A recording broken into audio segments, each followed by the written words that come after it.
जय श्री राम मित्रों, इस वीडियो में आप सभी का स्वागत है। आज की वीडियो बड़ी ही रोचक और ज्ञानवर्धक होने वाली है।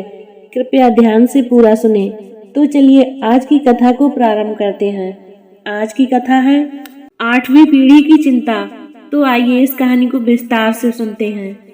7 पीढ़ी की चिंता सब करते हैं, 8वीं पीढ़ी की कौन करता है। एक दिन सेठ जी को अपनी संपत्ति के मूल्य निर्धारण की इच्छा हुई। लेखाधिकारी को तुरंत बुलाया गया। सेठ जी ने आदेश दिया कि मेरी संपूर्ण संपत्ति का मूल्य निर्धारण कर ब्यौरा दीजिए।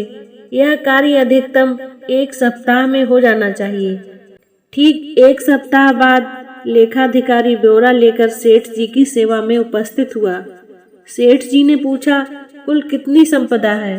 तब लेखाधिकारी ने कहा, सेठ जी, मोटे तौर पर कहूँ तो आपकी 7 पीढ़ी बिना कुछ किए धरे आनंद से भोग सके, इतनी संपदा है आपकी। लेखाधिकारी के जाने के बाद सेठ जी चिंता में डूब गए। तो क्या मेरी 8वीं पीढ़ी भूखों मरेगी। वह रात दिन चिंता में रहने लगे और तनावग्रस्त रहने के कारण उनकी भूख थक चुकी थी, यानी भूख खत्म हो चुकी थी। कुछ ही दिनों में सेठ जी बहुत ही कमजोर हो गए। सेठानी जी द्वारा बार बार तनाव का कारण पूछने पर भी सेठ जी जवाब नहीं देते थे। सेठानी जी को सेठ जी की यह हालत देखी नहीं जाती थी। मन की स्थिरता व शांति का वास्ता देकर सेठानी ने सेठ को साधु संत के पास सत्संग में जाने को प्रेरित कर ही लिया। फिर सेठ सेठानी दोनों एक सुप्रसिद्ध संत समागम में पहुंच गए। एकांत में सेठ जी ने संत महात्मा से मिलकर अपनी समस्या का निदान जानना चाहा। महाराज जी, मेरे दुख का तो पार ही नहीं है। मेरी 8वीं पीढ़ी भूखों मर जाएगी। मेरे पास मात्र 7 पीढ़ी के लिए ही पर्याप्त संपत्ति है। कृपया कोई उपाय बताएं कि मेरे पास और संपत्ति आए और अगली पीढ़ी भूखी न मरे। आप जो भी बताएंगे मैं विधि विधान से वो अनुष्ठान करने को तैयार हूँ। सेठ जी ने संत महात्मा से प्रार्थना की। संत महात्मा ने सेठ जी की समस्या समझी और बोले, इसका तो हल बड़ा ही आसान है। ध्यान से सुनो सेठ। बस्ती के अंतिम छोर पर एक बुढ़िया रहती है। वह एकदम कंगाल विपन्न है और कोई कमाने वाला भी नहीं है और न वह कुछ कमा पाने में समर्थ है। उसे मात्र आधा किलो आटा दान दे दो। यदि वह यह दान स्वीकार कर ले तो इतना पुण्य उपार्जित हो जाएगा कि तुम्हारी मनोकामना पूर्ण हो जाएगी।